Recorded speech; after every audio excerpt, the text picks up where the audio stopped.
আগের বৃহস্পতিবারও কিন্তু সেই ঠাকুর ঘর দিয়ে শুরু করেছিলাম। কি মনে আছে তোমাদের? যদি না মনে থাকে কিংবা যদি না দেখে থাকো, অবশ্যই কিন্তু পুরোনো ব্লগটা দেখতে ভুলো না। আজকেও ঠিক ঠাকুর ঘর দিয়ে শুরু করলাম, কারণটা হচ্ছে একটাই। এই যে দেখছো, সিংহাসনে একটা রেড কালারের কাপড় আর পাশের ছোট্ট সিংহাসনটা একটা ইয়েলো কালারের কাপড়, এই দুটোই নতুন কিনলাম। এই যে দেখো, সকাল সকাল দুটো কাপ দেখছো, আমি আর অর্পণ কিন্তু সকাল সকাল চা খেয়ে নিয়েছি। তারপর পুজো টুজো সেরে যখন নিচে গেলাম, দেখলাম আজকের দিনটা একটু হালকা, মানে তেমন কোনো কাজ নেই। আর মাম্মাও একটু বিছানায় শুয়ে রয়েছে, কান্নাকাটি কম করছে। তাই ভাবলাম তার মধ্যেই দেখো যে আমার ছেলে খেতে বসে গেছে। কেন জানো? সেদিনকে নিরামিষ ছিল বলে। আর নিরামিষে কি হয়েছিল না, পোলাও আর আলুর দম। বাহ! এই যে চলো আমি তোমাদের সাথে তাহলে ঝটপট হোম রেমেডিটা শেয়ার করি। আমি আজকে করব মসুর ডাল দিয়ে আর ঘরোয়া বেশ কিছু জিনিসপত্র দিয়ে একটা খুব সুন্দর প্যাক প্লাস স্ক্রাবার। এটাকে এবার পেস্ট করার পালা। তাই জন্য ভালো করে মিক্সির বাটিতে নিয়ে নিলাম মুসুরির ডালটাকে। এর সাথে আরো অনেক কিছু মেশাবো, কিন্তু সবার আগে মুসুরির ডালটাকে ভালো করে গুঁড়ো করতে হবে। গুঁড়োটা কত পরিমাণ হবে সেটাও আমি তোমাদের সাথে দেখিয়ে দিচ্ছি শেয়ার করে। এই যে ঠিক এরকম টাইপের হবে, খুব বেশি বড় বড় দানাও নয়, আবার খুব বেশি মিহিও নয়। এরপরে নিয়ে নিলাম অল্প একটু চাল। ডালের পরিমাণটা একটু বেশি থাকবে, চালের পরিমাণটা একটু কম থাকবে। এই যে এতটা মতো গুঁড়ো হয়েছে, চালটা দিয়ে আরেকবার ভালো করে গুঁড়িয়ে নেওয়ার পর এই রকম পেস্ট হয়েছে। পেস্ট তো বলা চলে না এটাকে, এরকম গুঁড়ো হয়েছে। তো এই গুঁড়োটার সাথে যা মেশাবো তোমাদেরকে দেখাচ্ছি। একদম অল্প একটু জল নিচ্ছি, একদম সামান্য পরিমাণে। তোমরা জলটা স্কিপও করতে পারো, জলটা স্কিপ করে পরে আমি যেগুলো দেবো সেগুলোর পরিমাণও বাড়িয়ে দিতে পারো। প্রথমে আমি একটু সামান্য পরিমাণে জল দিলাম, দিয়ে একটুখানি ভালো করে গুলবো।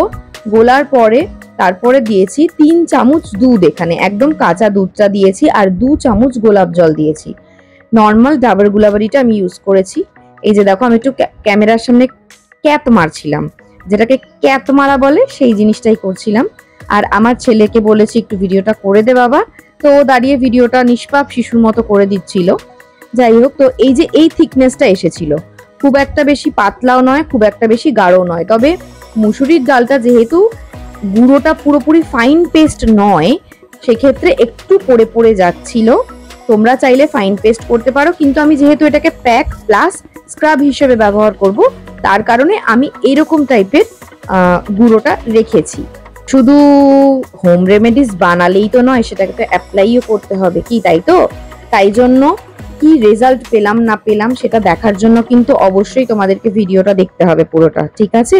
আর এই যে এই বাটিটার প্রায় আধ বাটি মতো হয়েছিল, ছোট্ট একটা বাটি ছিল, তোমরা দেখতেই পেলে। তো এই বাটিটার আধ বাটিটা করার কারণ হলো, আমার সাথে সাথে মা আর আমার ননদ মানে মুনু, ওরা দুজনও একটু অ্যাপ্লাই করেছিল। মুনু একদমই অ্যাপ্লাই করেছিল, কিন্তু মাকে আবার হোম রেমেডি করে দিলে মা আবার খুব পছন্দ করে। মানে ঘরের জিনিস দিয়ে একটা অর্গানিক জিনিস তৈরি হচ্ছে, তো সেই জিনিসটা মা খুব পছন্দ করে, যার জন্য মায়ের জন্য একটু রেখেছিলাম। আর আমি আমার ছেলের হাতেও একটু স্ক্রাব করে দিয়েছিলাম। আমি ফেসে অ্যাপ্লাই করার পর কিন্তু হাতেও ভালো করে অ্যাপ্লাই করে নিয়েছিলাম।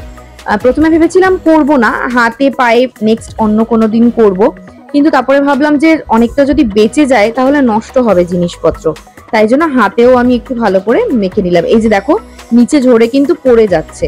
তো আমি একদম আলগা হাতে যদিও ডলে ডলে লাগাচ্ছিলাম, তবুও মানে ওটা আটকানোর মতো তো বাইন্ডিং তো কোনো ইনগ্রিডিয়েন্টস আমি দিইনি, যার কারণে সেটা পড়ে যাচ্ছিল। মোটামুটি এইরকম ছিল, এরকম ধরনের থিকনেসে এই জিনিসটা এসেছে। এই দেখো, মুখে আমার এইভাবেই লাগানো ছিল, একটুখানি ড্রাই হতে দিয়েছি। দেওয়ার পরে সবার আগে হাতটা খুব তাড়াতাড়ি ড্রাই হয়ে গিয়েছিল, তো হাতটা ভালো করে ধুয়ে নিয়ে দেন মুখটা ধুয়েছিলাম। এই যে তোমরা দেখতেই পাচ্ছ, গলায়ও সামান্য পরিমাণ লাগিয়েছিলাম। স্কিনের গ্লোটা দেখো আর কতটা পরিষ্কার হয়েছে সেটা দেখো, এটা আমার পারফেক্ট লাগে।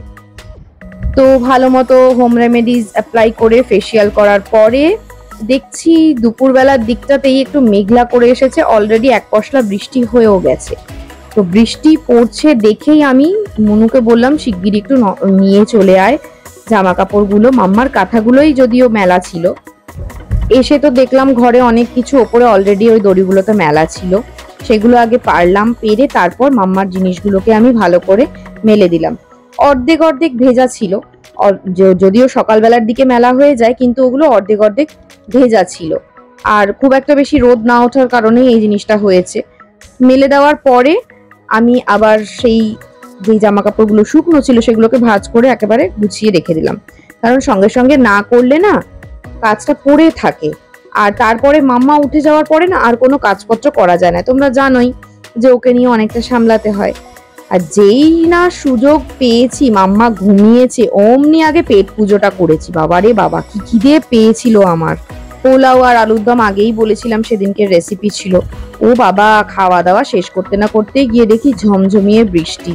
সন্ধ্যাবেলার দিকে একটুখানি ইচ্ছে ছিল অন্য কিছু খাবার, কিন্তু সেদিন যেহেতু নিরামিষ ছিল তাই মনুকে বললাম একটু পপকর্নের চাট মশলা কর্ন যেটা হয় সেটা বানাতে। তো ও বললো তাহলে বৌদি একটুখানি পপকর্নগুলো সেদ্ধ বসিয়ে দাও। তো আমি চায়ের পাশে পাশে একেবারে সেদ্ধটা বসিয়ে দিলাম। আর সেদ্ধ পপকর্নগুলোকে একদম এইটুকু জলে আমি সেদ্ধ করতে দিয়েছি, সামান্য একটু লবণ ছিটিয়ে দিয়েছিলাম। পপকর্নের দিকে তাকাতে তাকাতেই দেখলাম দুধ গেছে ফেটে। সে বলছে আমাকে আর সেলাই করেও জোড়া লাগানো যাবে না। বাবা গো, কি অবস্থা। তারপরে ওই ফাটা দুধটাকে রেখে আমি আবার নতুন দুধ অন্য বাটিতে বসিয়ে দিলাম। সেই পরিমাণে বৃষ্টি আর তার সাথে গরম গরম চা আর মশলা কর্ন, এই দুটো নিয়েই জমে গেল আমাদের বৃহস্পতিবারের সন্ধ্যাবেলা। উফ, ফাটাফাটি একটা ফিলিংস। তো চলো আজকের ভিডিওটা এখানেই শেষ করি, দেখা হবে আবার নেক্সট ভিডিওতে। ততক্ষণের জন্য টাটা, সবাই খুব ভালো থেকো, সাবধানে থেকো। আর তোমাদের এই ভালো লাগার চ্যানেলটাকে like, share and subscribe. Bye bye.